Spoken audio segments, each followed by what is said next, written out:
Okay, so what we're going to do here is we're going to show you two ways, the old way that you already know and a new way to find the value of a function, of a polynomial function at a given number. So this says find p of k if k is equal to -3, so really it's saying find p of -3. Well, that would mean that we would plug in the -3,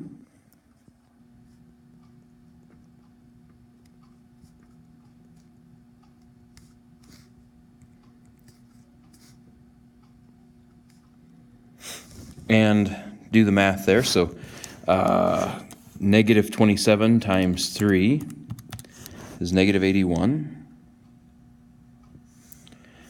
9 times 2 is 18, plus 21, plus 1.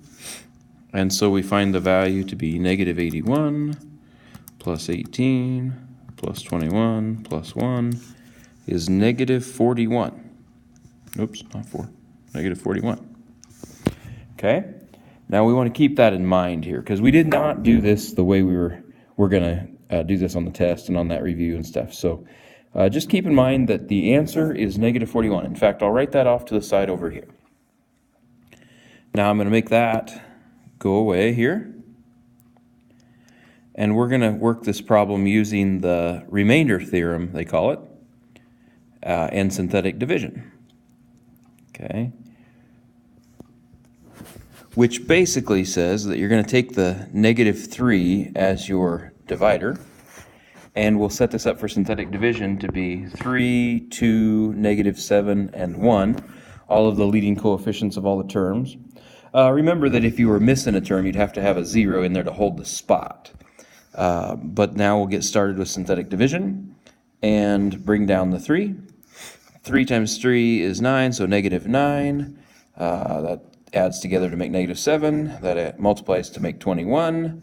That adds together to make 14. That multiplies to make -42. And look at what we have here. The same thing as we did the other way.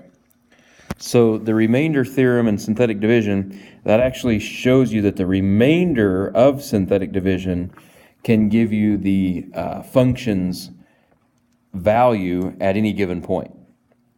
So the remainder is -41, but so was the value of the function at -3.